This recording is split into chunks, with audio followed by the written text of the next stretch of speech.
Então, boa noite a todos. Hoje é o nosso segundo dia de aula, né? No segundo semestre, nossa disciplina de fundamentos de roteamento e comutação. Na semana passada, a gente começou, né, a ver o primeiro capítulo desse segundo módulo da Cisco, tá? Que é o capítulo de conceitos de roteamento. E hoje a gente vai ver a segunda parte, tá, pessoal? Que seriam os subcapítulos 1.2 e 1.3, tá? Então, eu já ativei, né? Eu já cadastrei lá, já abri os exames dos capítulos 1, 2, 3 e 4, tá? E vocês vão ter até 30 de novembro para fazer esses exames, tá? Então, já coloquei aqui, ó, no tópico da aula de hoje, o que a gente vai ver hoje, e aqui para realizar já o exame do capítulo 1, que já está aberto, e o prazo é até 30 de novembro, tá? Esse prazo vai ser, então, para o capítulo 1, para o 2, para o 3 e para o capítulo 4, tá? Então, esse capítulo de hoje, pessoal, a gente vai ver um pouco sobre alguns conceitos de roteamento, falar um pouquinho de alguns protocolos, tá? E ao longo do curso, tá, a gente vai falar mais sobre roteamento estático, mais sobre roteamento dinâmico, tá? Então a gente vai rever de novo, que a gente hoje vai ser só uma visão geral, assim, e ao longo desse semestre, desse módulo, e também do terceiro módulo, que vocês vão ter o ano que vem com o professor Jefferson, tá? Vocês reverem mais a fundo o protocolo SPF, o RIP, enfim, o GRP, que são protocolos de roteamento, né, dinâmico, tá? Então, desse segundo módulo a gente vê alguma coisa, e do ano que vem vocês veem mais sobre protocolos de roteamento, tá? Então, aqui, nesse de hoje aqui, é mais uma visão geral, tá? Alguns termos, alguns conceitos, que a gente vai, então, ao longo desse, né, e do próximo módulo, vocês vão entrando em mais a fundo em cada um deles, tá? Só para adiantar que o próximo capítulo é de roteamento estático, que é o capítulo 2, e o capítulo 3 é de roteamento dinâmico, tá? Então, a gente vai voltar a falar sobre roteamento estático e roteamento dinâmico. Tranquilo? Alguma dúvida? Então, vamos lá. Então, pessoal, a gente vai falar aqui no subcapítulo 1.2 sobre decisões de roteamento, tá? E seria algumas coisas que a gente já viu no semestre passado, vamos ver algumas coisas novas, tá? Então, a principal função de um roteador, tá, é encaminhar os pacotes pela rede até o destino, tá? E para fazer isso, a gente diz que o roteador faz uma função de switching, que nada mais é do que aceitar um pacote, fazer algum processamento e encaminhar esse pacote por uma interface para que ele consiga chegar até o seu destino, tá? A gente não deve confundir esse termo switching com o switching do equipamento switch, né, a nível 2, da camada de nível 2, né, enlace de dados, tá? Então, é o mesmo nome, tá? Mas não confundir com a função do switch lá da camada 2, tá? Então, quando o roteador vai receber um pacote de uma rede, tá, que é destinado a outra rede, ele vai executar sempre 3 etapas, tá? Ele vai desencapsular o thriller e o cabeçalho do quadro da camada de enlace, né, a camada 2 do modelo OSI, para chegar até o pacote da camada 3, né, que seria então o cabeçalho IP, para que ele possa examinar o endereço IP dentro desse cabeçalho e descobrir qual é o IP de destino que esse pacote tem, tá? Para daí, sim, fazer algum processamento interno ali, consultando a tabela de roteamento e conseguir encontrar o melhor caminho, né, para ele enviar esse pacote adiante, tá? Para ele descobrir qual interface que ele tem que enviar esse pacote para que o pacote chegue até o destino, tá? Então, se o roteador ele localizar um caminho para o destino, ele vai empacotar novamente a camada 3 no novo quadro da camada de enlace, tá? E encaminhar, então, o quadro para a interface de saída, tá? E sempre que o roteador, ele muda aqui a tecnologia, né? Ele faz um empacotamento, né, da camada 2 de acordo com essa tecnologia. Então, à medida que um pacote ele vai do dispositivo de origem até o destino, a gente tem que lembrar que o IP, a nível de camada 3, ele não é alterado, né? Então, o endereço IP de destino, ele é sempre o mesmo. Quando o pacote sai aqui do PC1 e vai chegar lá no PC2, ele vai passar por 3 roteadores aqui nessa imagem, o endereço IP de destino vai ser sempre o mesmo. O que vai mudando a cada salto entre roteadores são os endereços de camada 2, né, que são os endereços MAC, né, a nível de enlace de dados. Então, isso é bem importante lembrar. Sempre que eu dou um salto para um outro equipamento aqui, para uma outra interface, os endereços MAC, eles mudam, tá? Mas o endereço IP, ele vai se manter sempre o mesmo da origem até o destino. Então, a gente vai fazer aqui um passo a passo, tá? De quando um PC1, aqui nesse exemplo, quer enviar um pacote aqui para o PC2 e ver o que acontece aí no meio do caminho, tá?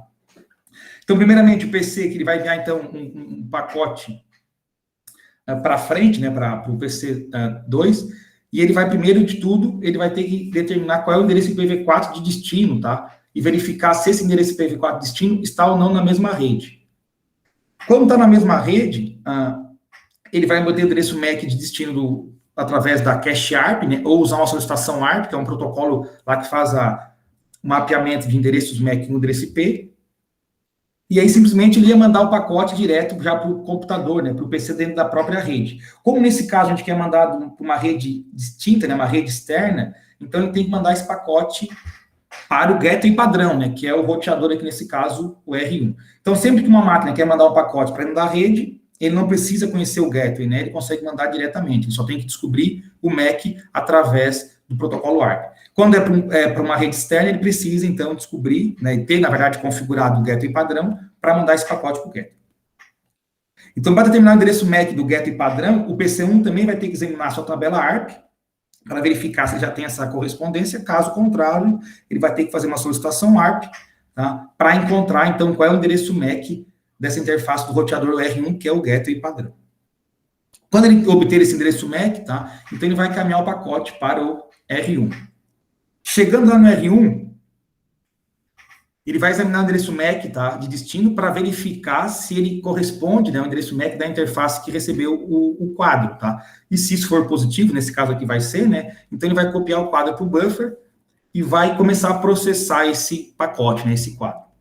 Então o R1, o roteador, ele vai identificar no campo do tipo lá do cabeçalho Ethernet da camada de enlace um código hexadecimal 0x800, que é um código que indica que o quadro usa a tecnologia Ethernet, tá? E que contém o pacote IPv4 na parte da camada nível 3, na parte do protocolo de nível 3, tá?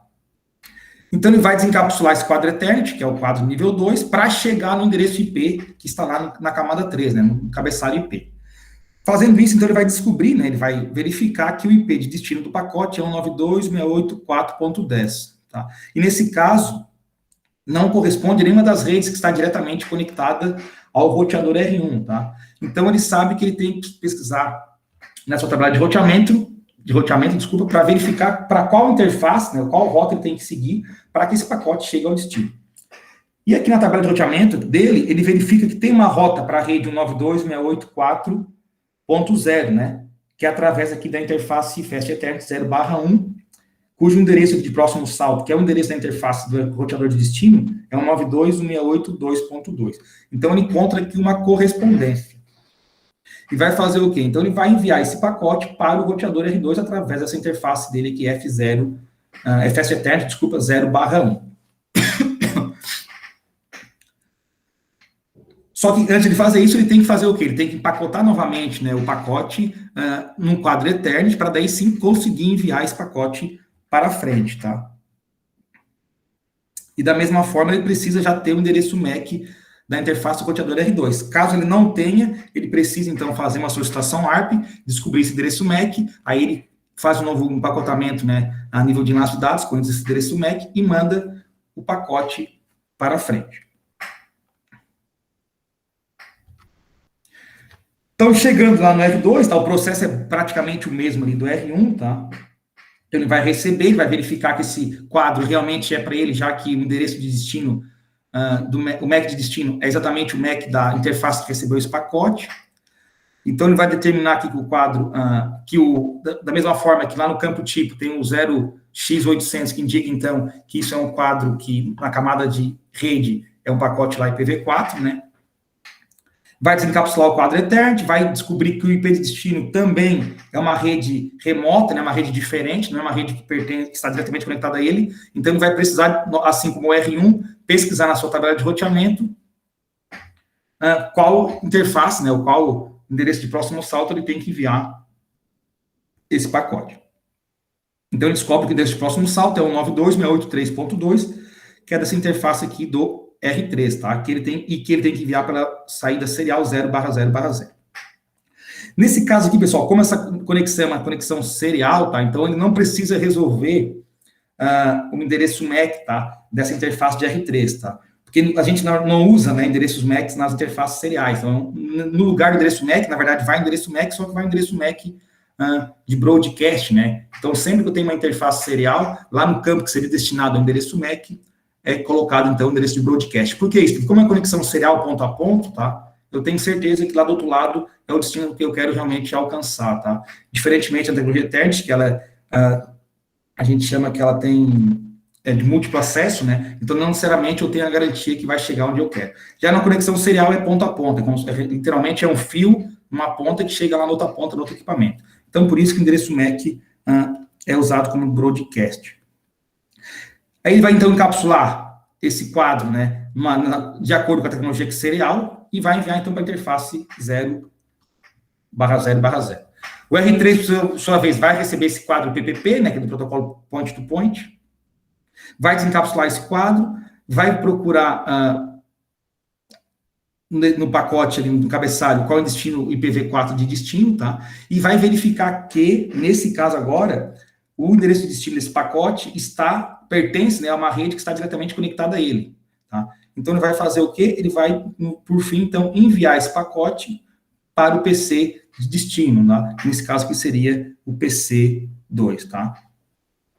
Antes disso, também ele precisa sempre resolver o endereço MAC da interface do PC2. Caso ele já tenha endereço MAC na cache ARP, ele vai usar esse endereço, então ele vai fazer uma resolução ARP, depois vai encapsular esse pacote novamente na tecnologia Ethernet, então vai mandar aqui diretamente para o PC2, tá? Então, o passo a passo, pessoal, é sempre nessa mesma sequência, né? O roteador pega o pacote, desencapsula, vê qual é o IP de destino, vai na tabela de roteamento, procura a melhor saída e manda para a interface de saída para ir para frente, tá? E sempre lembrando que ele precisa também, a nível de enlace, ter um endereço MAC, né? Se for uma conexão Ethernet. Se não tiver, ele faz uma requisição ARP, descobre o endereço MAC, monta o quadro e envia para a interface de saída até que ele chegue ao destino. Tranquilo?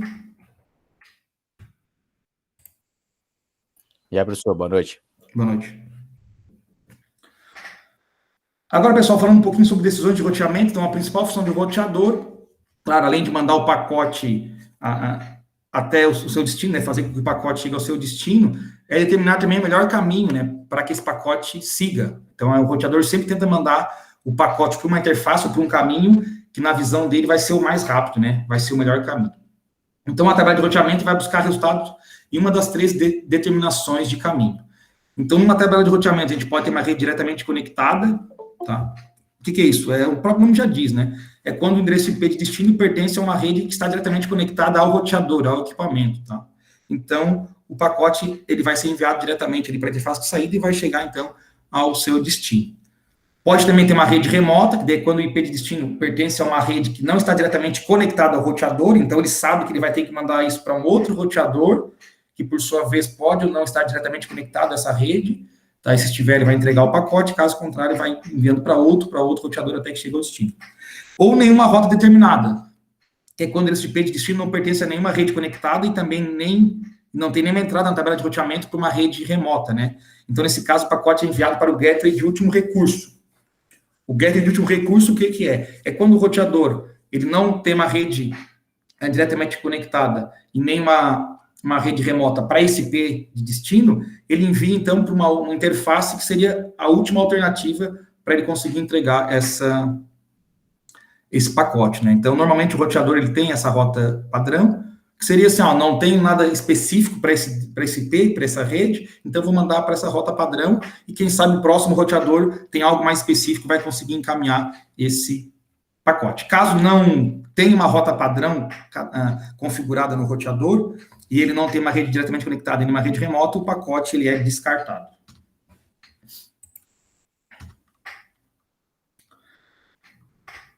Então, o melhor caminho, para a gente determinar o melhor caminho para uma rede de destino, tá? Então, vai envolver a avaliação aí de vários caminhos, né? Obviamente, e selecionar o caminho ideal ou menor para acessar essa rede. Como é que esse caminho é selecionado, né? Normalmente é selecionado de acordo com a métrica, tá? O valor que é usado pelo protocolo de roteamento. Então, cada protocolo de roteamento tem uma métrica, que é um número, né? Que vai determinar qual é o melhor caminho que aquele protocolo considera até aquele destino. Então, o melhor caminho para uma rede é o caminho com a métrica mais baixa. Então, quanto menor a métrica, para aquele protocolo específico, aquele caminho é melhor. Então, a métrica é usada para medir a distância até uma rede específica. E como eu falei, cada protocolo de roteamento dinâmico, né, ele vai usar suas próprias regras e métricas para criar e atualizar as tabelas de roteamento.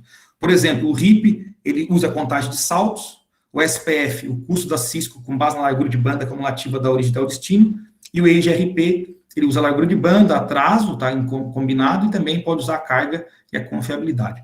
Então, cada protocolo usa métricas diferentes, né?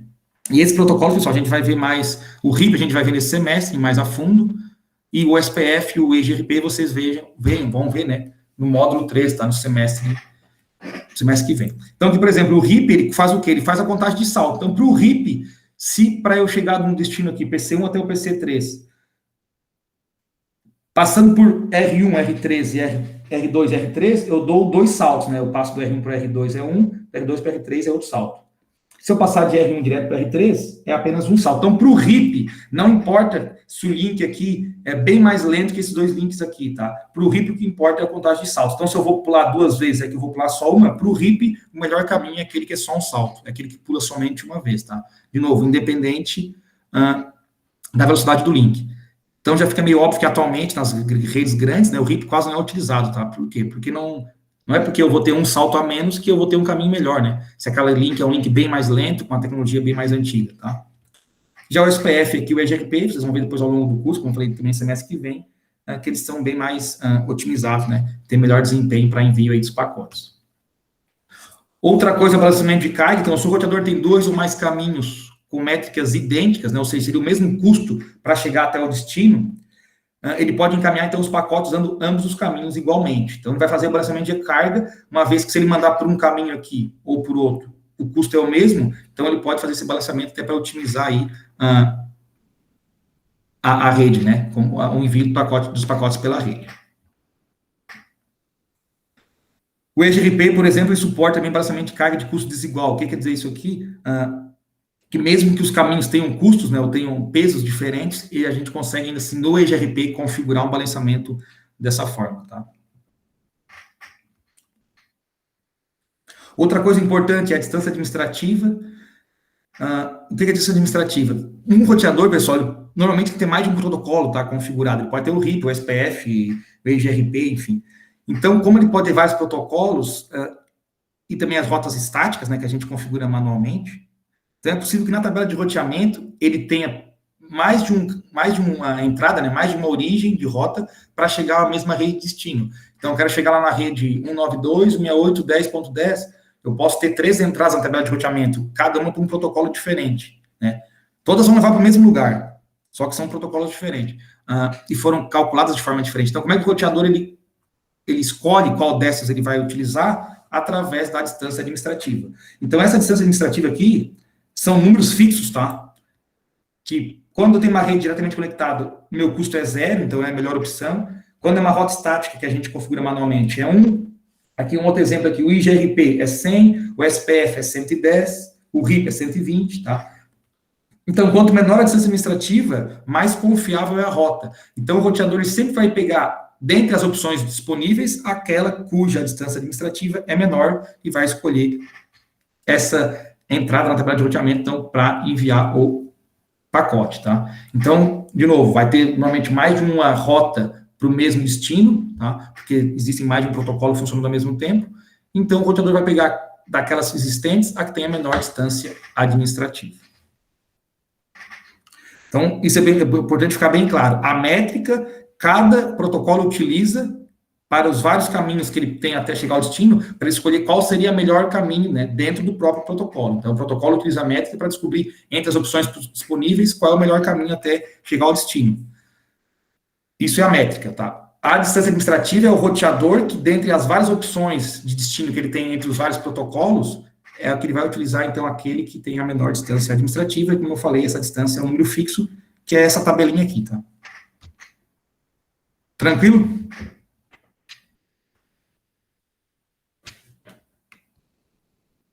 Podemos continuar? Pode falar, Jonas. Professor, ali sobre a questão do encaminhamento aí do roteador que não está diretamente conectado na rede. Como é que o roteador faz esse encaminhamento para um roteador remoto? Não é que não está diretamente conectado na rede. Quando a gente fala rede diretamente conectada, quer dizer que aquela rede de destino ali, ela está fisicamente conectada a ele, tá? Então, ele não precisa passar por um outro roteador para chegar à rede, ele já está naquela rede, tá? Por exemplo, aqui, ó. Deixa eu voltar aqui. O R1, ó, ele já está conectado à rede 92.68.1.0, que está aqui a interface, tá? E está conectado à rede 92.68.2.0. Então, esse roteador R1, ele tem duas redes diretamente conectadas, a 1.0 e a 2.0, tá? Isso que é uma rede diretamente conectada, ele pertence à rede. Então, qualquer pacote que chegue a ele, que tenha como destino a rede 192.61.1.0 e 192.68.2.0, ele vai já encaminhar diretamente para o equipamento, para o PC, porque pertence a uma rede que já está conectada a ele, né? Não precisa passar por um outro roteador para aquele roteador entregar, entendeu? Entendi. Entendeu? Então, todos eles estão pertencentes à rede, tá? Mas, por exemplo, se eu estou aqui no R1 e o pacote tem que chegar na rede 192.68.4.0, essa rede 4.0 não está diretamente conectada a ele. Por quê? Porque entre ele e a rede tem mais dois roteadores, né? Tem mais uma rede aqui ainda no meio, ó, tá? Então, isso que a gente chama de rede diretamente conectada, é quando realmente a interface do roteador já tem um IP que pertence àquela rede ali, tá? É uma rede que já está fisicamente conectada a ele. Mas se eu tenho, então, um roteador no meio do caminho, fisicamente eu estou conectado, mas eu tenho ainda um outro salto, né? Eu tenho uma outra rede no meio do caminho para daí chegar, assim, lá no destino. Tá? Beleza. Beleza?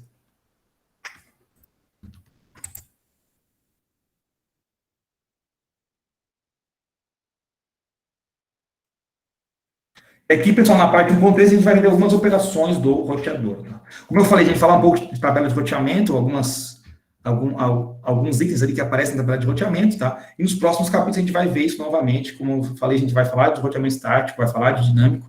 Então, esses termos aí todos vão aparecer novamente. Então, a tabela de roteamento do roteador, ela armazena informações sobre as rotas diretamente conectadas, tá? Que são obtidas das interfaces do roteador ativo. Então, aqui de novo, ó, a perguntinha do Jonas aí, que vai ficar fácil de entender, ó. O R1 aqui, pessoal, ele tem essa rede aqui diretamente conectada e tem essa rede diretamente conectada, tá? E essa rede aqui também. Então, ele tem três redes que está diretamente conectada a ele, tá?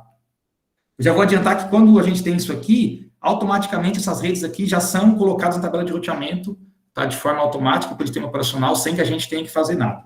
Simplesmente, quando a gente conecta fisicamente os equipamentos, configura a interface com IP e com a massa subrede, e dá o comando lá no shutdown para ativar a interface, essas redes diretamente conectadas, automaticamente elas entram na tabela de roteamento, já é criado, então, as rotas, né, para essas redes aqui, já que são diretamente conectadas ao próprio roteador. E essas duas redes aqui, para o R1, são redes remotas, né? Por quê? Porque tem essa rede aqui no meio do caminho até chegar nelas. Então, essas aqui precisam ou estaticamente ou dinamicamente serem aprendidas pelo roteador R1, para daí sim ele tenha as rotas, né, para chegar essas duas redes aqui. E em relação a R2, as diretamente conectadas seriam essas três aqui, né, a 1.0 aqui, a 2.0, e as remotas seriam essas duas aqui da esquerda, tá? Então, voltando aqui. Então, vai ter as rotas diretamente conectadas, que são obtidas das interfaces do roteador que está ativo, né? E as rotas remotas, que são as redes conectadas a outros roteadores, né? Que foram aprendidos, como eu falei, por protocolos dinâmicos ou configurados estaticamente. Então, sempre que todas as rotas, as redes diretamente conectadas no roteador são automaticamente depois colocadas na tabela de roteamento, e as redes remotas ele tem que aprender um protocolo dinâmico de roteamento, ou o administrador tem que manualmente, né, de forma estática, ir lá no roteador e configurar cada uma dessas rotas aí.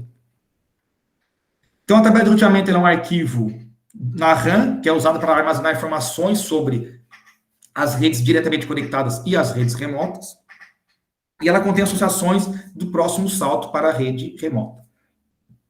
Essa associação vai informar do roteador qual é o próximo salto para uma rede de destino. Nos roteadores da Cisco, pessoal, a gente dá o comando show IP hold, tá?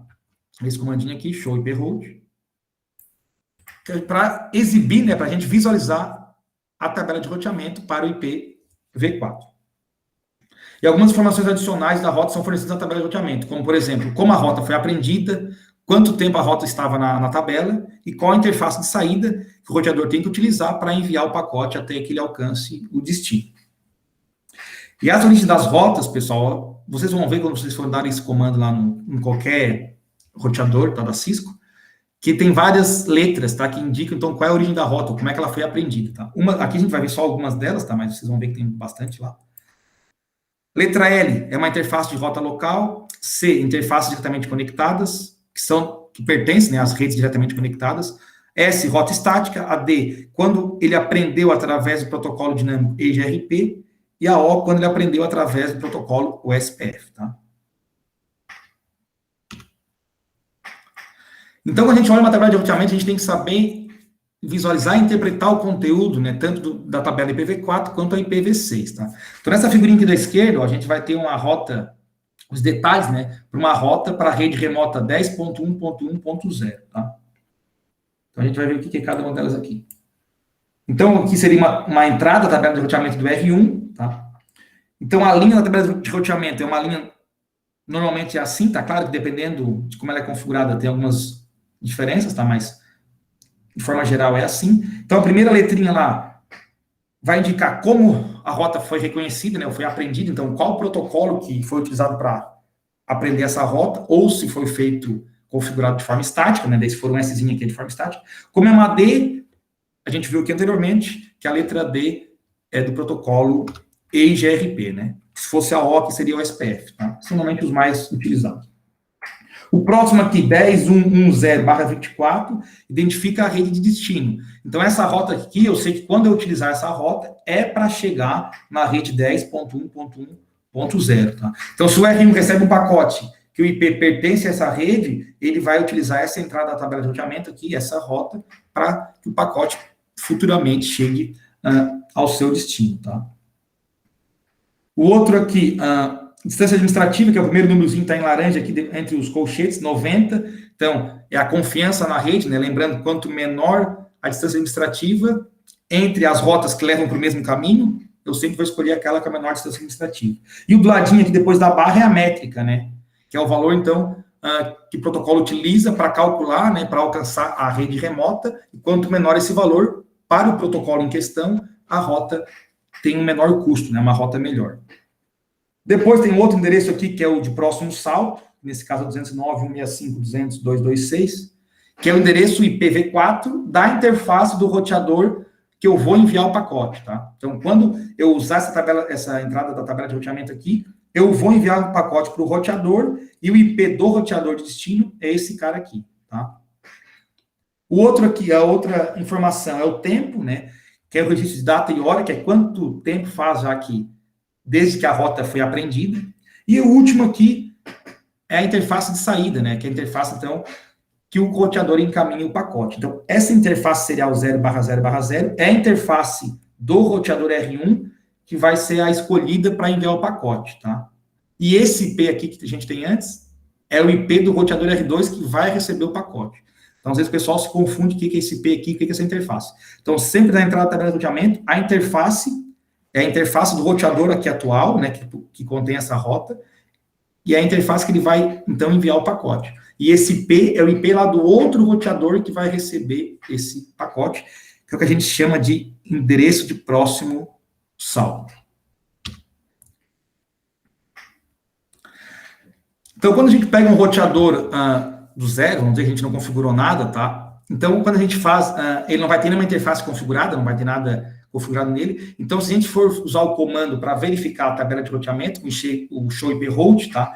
Ela vai estar vazia, ela não vai ter nada ainda armazenado na tabela de roteamento, tá?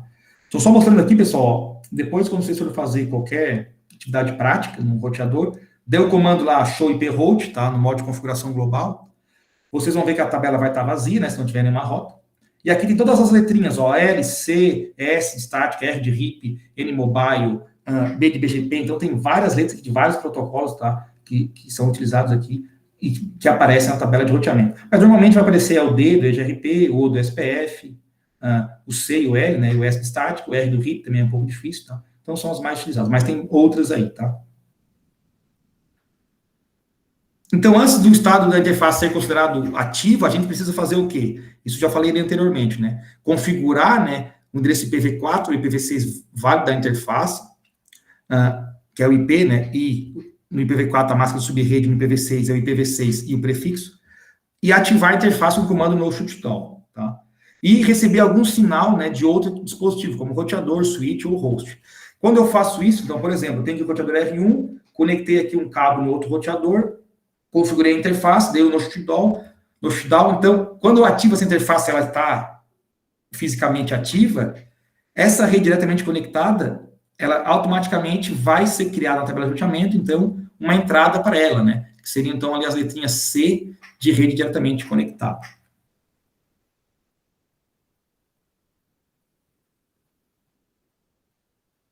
Na versão do OS 15 e posteriores, né, então uma interface conectada diretamente ativa cria duas entradas na tabela de roteamento, como mostrada na figura. Então, a gente vê uma figurinha aqui, ó. Então, conectei aqui o roteador, configurei as interfaces, ativei as interfaces. Para cada rede diretamente conectada, vão ser criadas duas entradas na tabela de roteamento. Uma com a letra C, que vai indicar a rota como uma rede diretamente conectada, e a outra, que seria com a letra L, que vai identificar o endereço IPv4 atribuído à interface do roteador. Se vocês forem ver aqui, ó, 192.168.10.0, é essa rede aqui de cima, né? Então, a entrada C indica que nessa interface aqui, eu consigo chegar nessa rede 10.0, né? Ó, está diretamente conectado e a interface de saída é a gigabit Ethernet 0/0. Então, através da interface gigabit 0/0, o R1 consegue chegar na rede 192.168.10.0. Está diretamente conectado.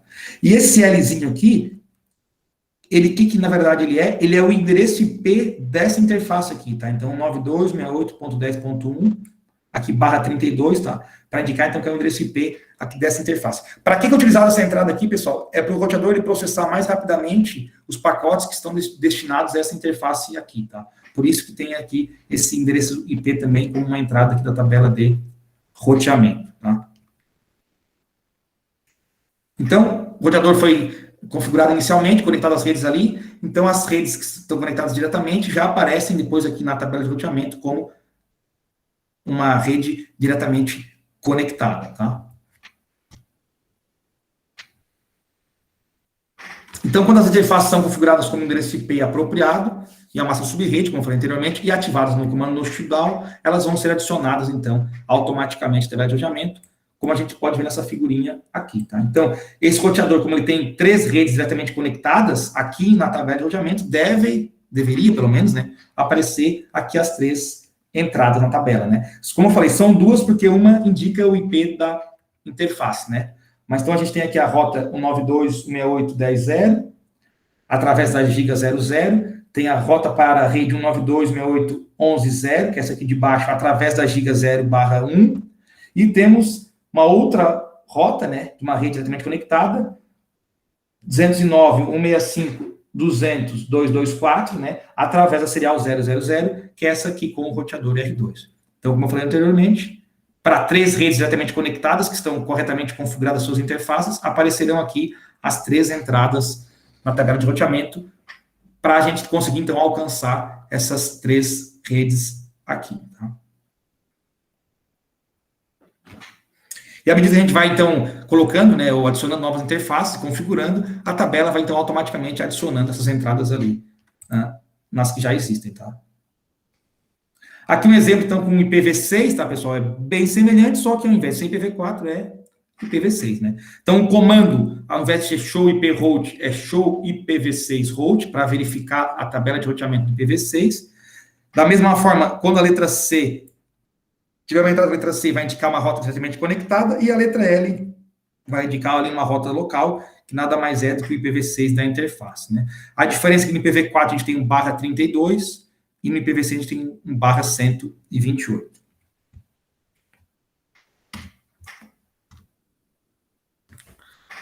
Tranquilo, pessoal? Então, aqui a gente viu as rotas diretamente conectadas. E as demais rotas remotas, depois que as diretamente conectadas são ali configuradas na tabela de roteamento, né, de forma automática, aí a gente vai ter um roteamento dinâmico, né, um protocolo dinâmico, para que as rotas remotas, né, as redes remotas, sejam aprendidas através desse protocolo, ou o administrador de rede pode, estaticamente, criar essas rotas, né, no próprio dispositivo, tá?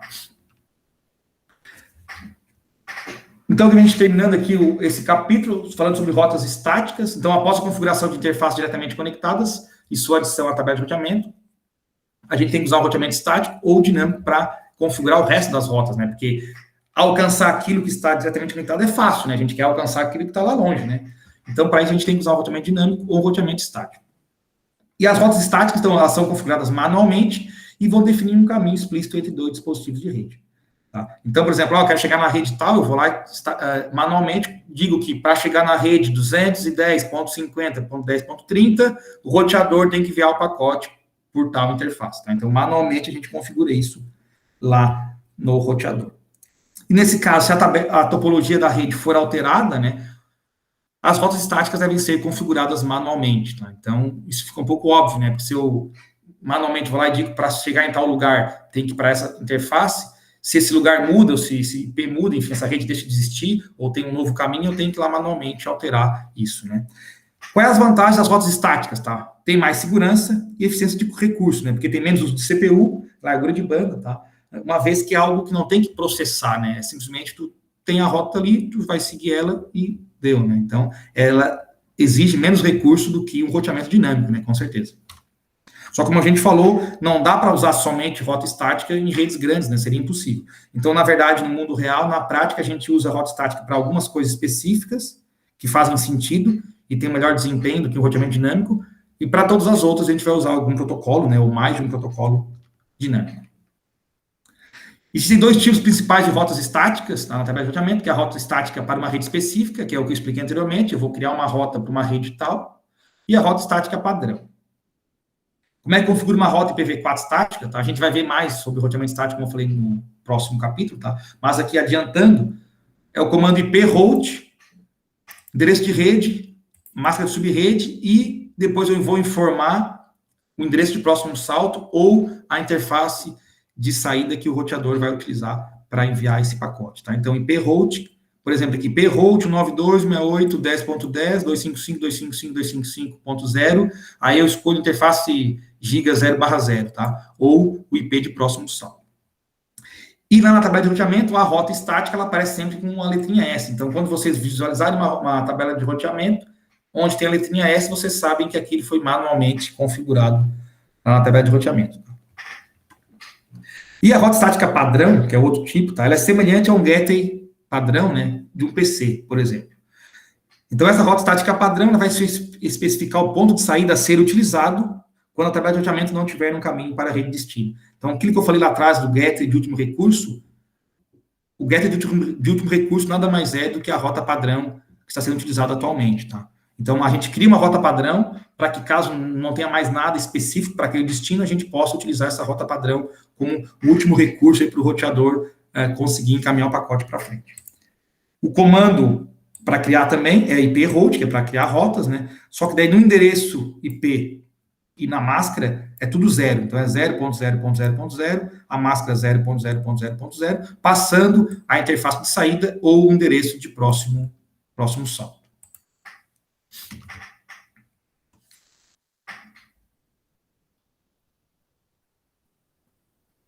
Aqui nessa figurinha, então, a gente tem a configuração, né, de uma rota estática padrão IPv4 no roteador R1 para a interface serial 0/0/0. Então, a gente viu o S vai indicar que é uma rota estática, um asterisco ao lado da rota vai indicar, né, indicar que ela é uma boa candidata a se tornar a rota padrão, ou gateway de último recurso, tá? E se a gente observar aqui, realmente ela foi escolhida como gateway de último recurso, ó. Então, aqui tem uma rota estática, S padrão, achei que está um pouco ruim de ver, tá, pessoal? Uma rota estática padrão 0000/0, está diretamente conectada. E aqui em cima tem uma frasezinha, ó, gateway de último recurso, o 0.0.0.0 para a rede 0.0.0.0, tá? Então, essa rota estática, ela é utilizada então, como um gateway de último recurso. Então, de novo, chegou um pacote aqui e não tem nada aqui que indica, né, ou nada que corresponda ao destino do pacote, ele vai enviar então pela interface serial 000, que seria a interface aqui da rota estática padrão, tá? E nós vamos ver também nos próximos capítulos aqui que a gente pode configurar, como eu falei anteriormente, né, a rota usando ou a interface serial do roteador ou IP de próximo salto, tá? Se vocês forem perceber aqui, esses comandos aqui, até a máscara é tudo igual. O que muda é só que o último argumento, ou eu passo a interface do roteador, ou eu passo o IP de próximo salto, tá? Nós vamos ver nos próximos capítulos que tem uma diferença, né? Depois que o roteador vai escolher entre uma rota e outra, né? Quando a gente utiliza aqui o próximo salto, ou utiliza a interface que vai ser utilizada, né?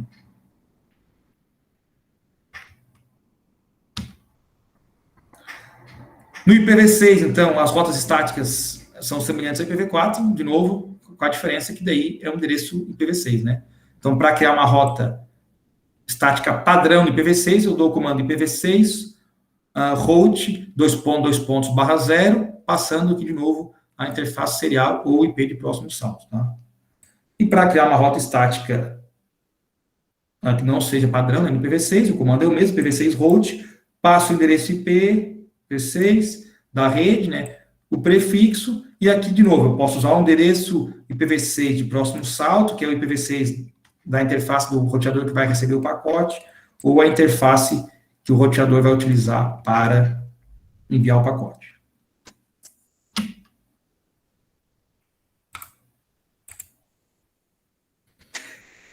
E aqui, por fim, gente, só finalizando falando um pouquinho de roteamento dinâmico, vamos ver mais lá no capítulo 3, tá?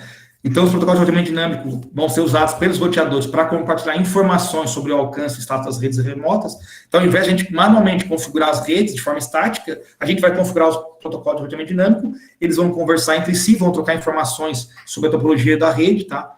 E de forma dinâmica, automática, os roteadores vão aprender as rotas, né, os caminhos, e vão populando as suas tabelas de roteamento, tá?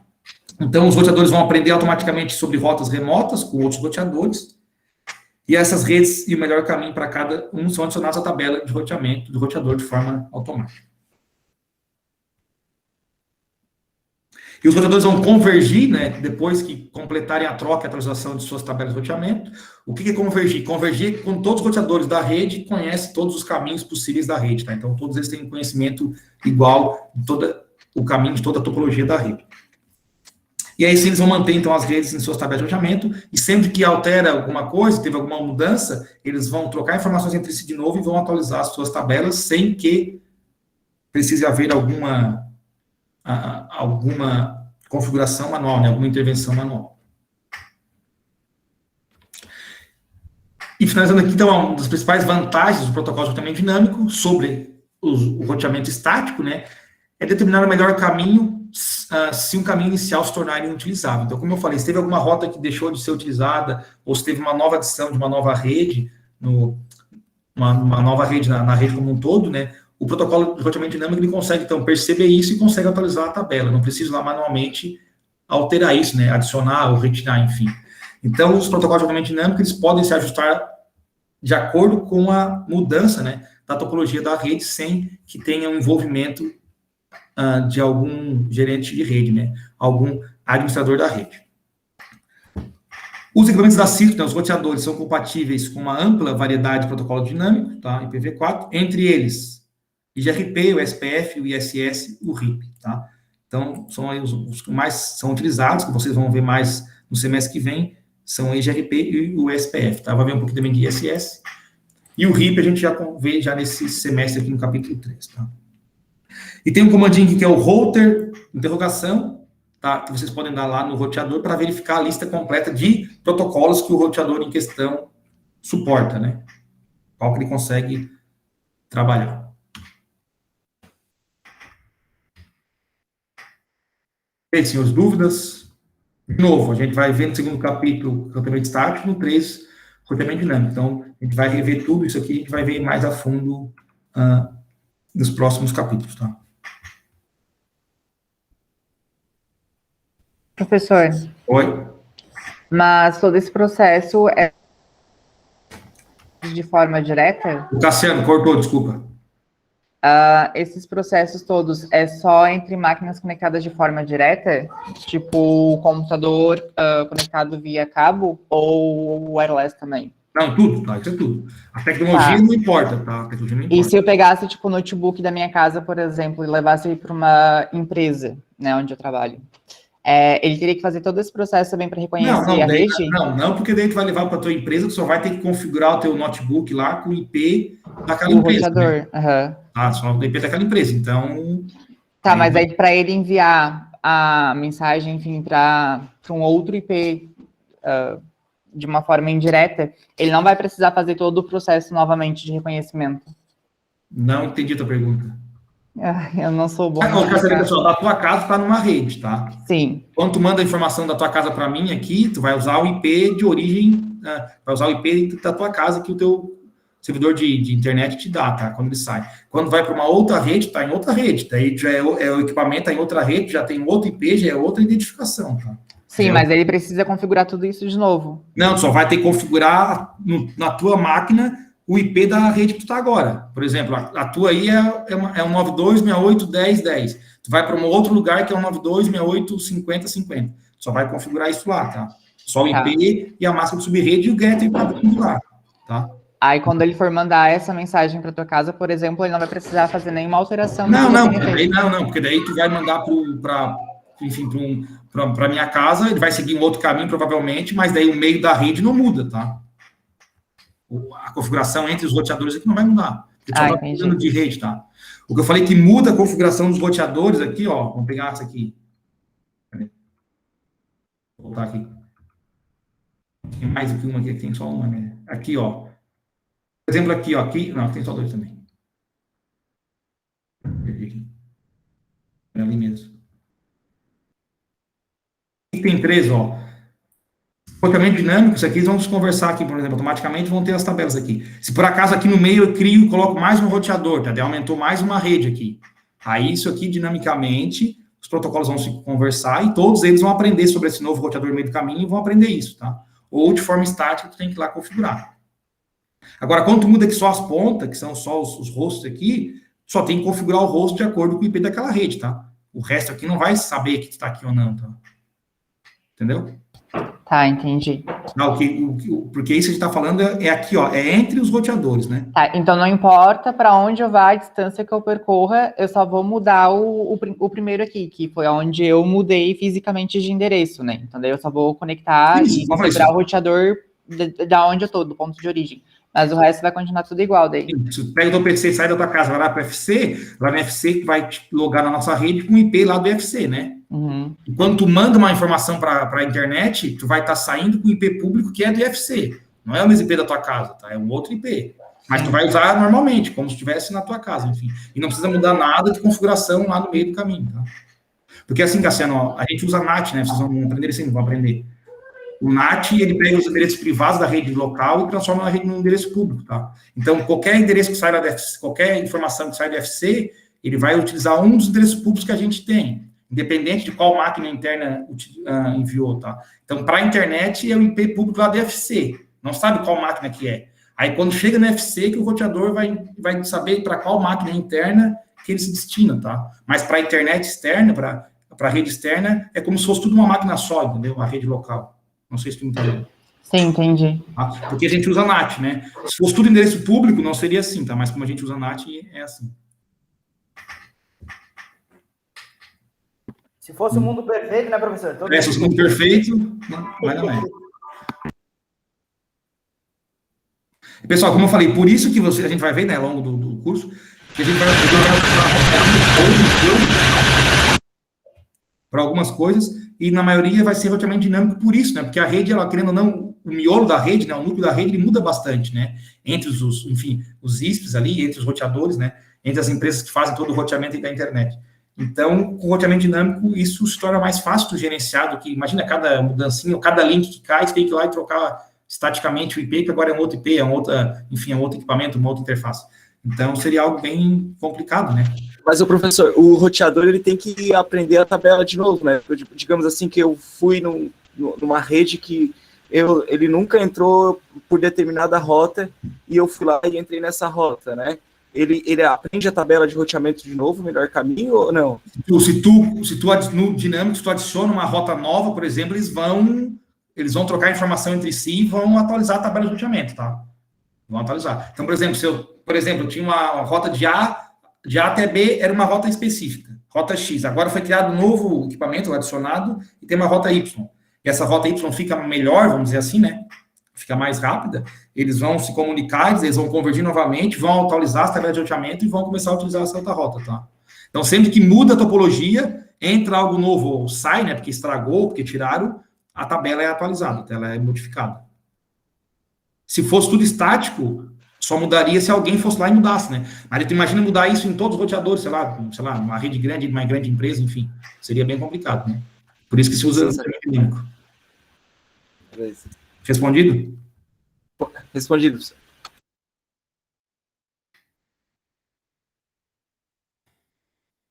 Pessoal, eu não coloquei nenhuma atividade prática, tá? No tópico de hoje, tá? Porque, como eu falei, vocês têm que reler o material aí para fazer o exame, né? Mas quando vocês forem reler o material, desculpa, tem outras atividades PECT 3, tá? Então, tem uma ali que é a 1.3.3.5, algo assim, tá? Que se vocês quiserem baixar lá do material da Cisco e fazer, tá, no PECT 3, eu aconselho bastante, tá? Eu não coloquei aqui, porque para não coloco, vocês vão dizer, o professor colocou, é obrigado a fazer. Não, obrigado ninguém é, né? Então, você tem que ter o tempo para ler, enfim, para fazer o exame, mas aqueles que desejarem, eu até aconselho, baixem lá, tá? Tem mais uma ou duas atividades práticas, pelo menos mais uma aqui sobre esse roteamento estático aqui, façam lá que é bem interessante, tá? Mas, na verdade, não é nem para configurar, só para vocês analisarem a tabela de roteamento e entender como é que é montada a tabela, o que é cada uma daquelas letrinhas ali, tá? Quais são as diferenças, enfim. Tá? Mas está lá no material da Cisco, é só vocês baixar lá e fazer.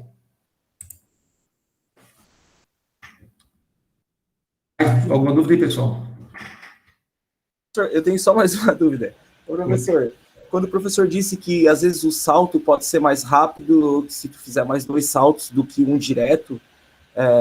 Não é que eu falei que é mais rápido. Perdão.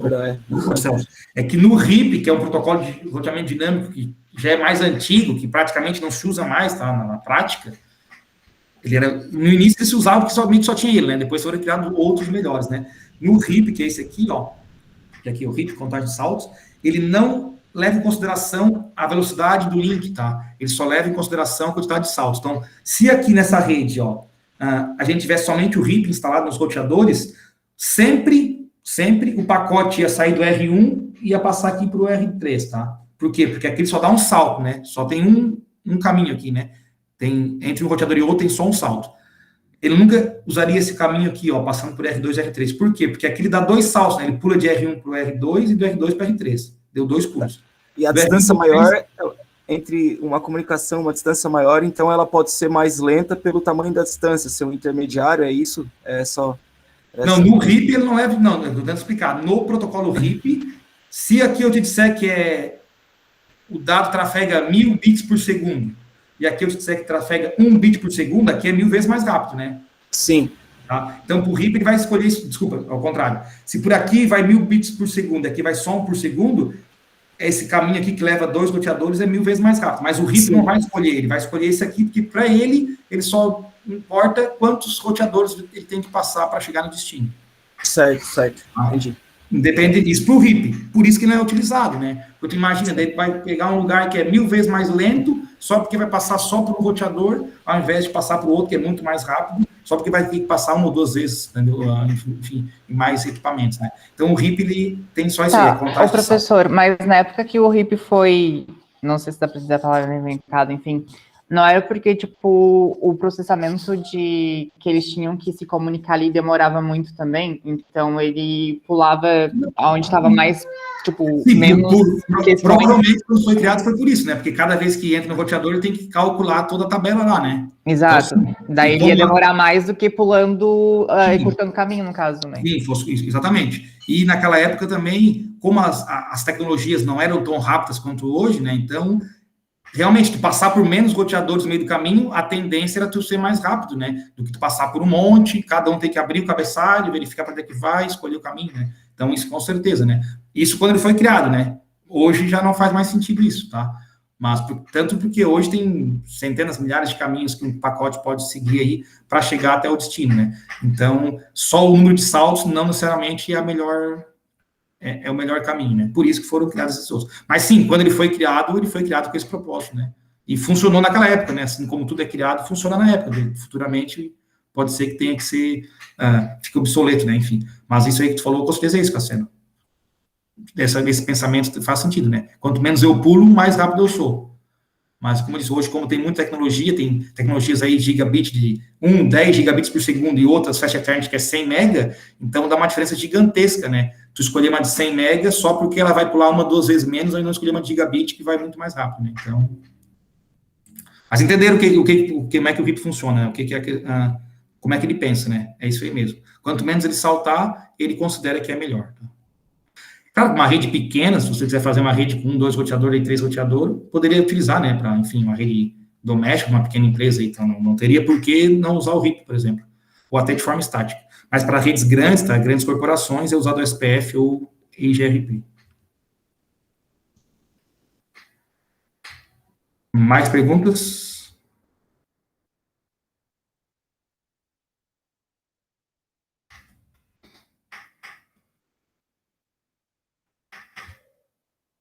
Mais alguém, pessoal? Tranquilo? Tranquilo, professor, tranquilo. Então, pessoal, como eu falei, todos vocês estão configurados lá no Cisco, né, no site da Cisco, tá? Caso alguém tente acessar lá, tá? E não conseguir, lembrando, tá aqui o link, ó, netacad.com, é o mesmo do semestre passado.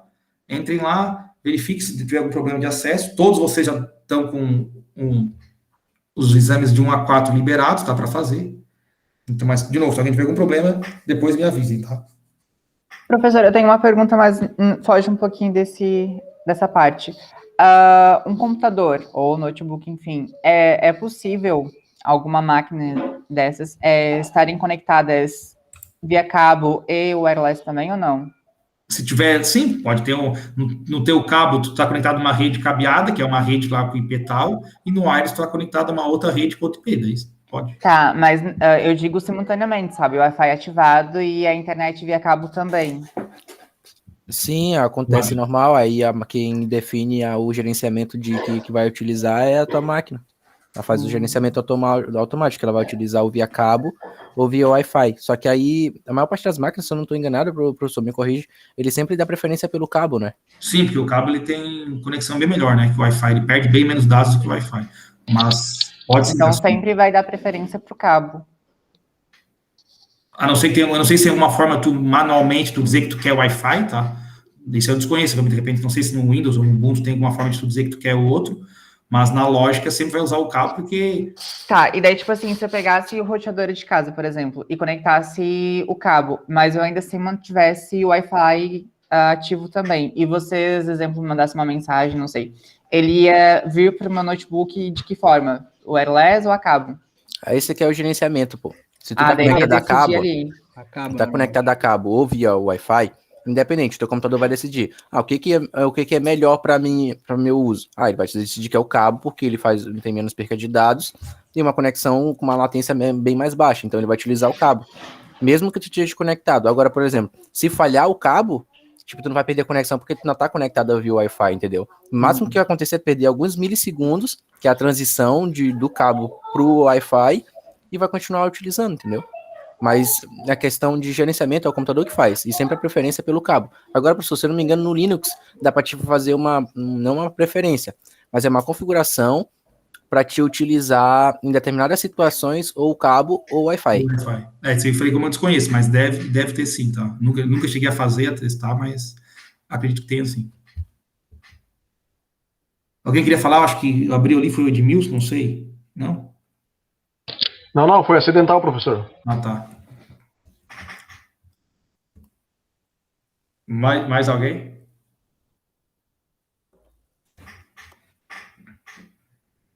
Pessoal, então depois se tiver alguma dúvida, quando vocês forem, enfim, reler o material, fazer alguma atividade aí, me perguntem, tá? Só não pode perguntar as respostas do exame, tá? Mas o resto pode perguntar. Ô, professor, eu queria isso. Pessoal, só um minutinho para eu terminar. Eu vou parar de gravar o vídeo aqui para não ficar muito longo.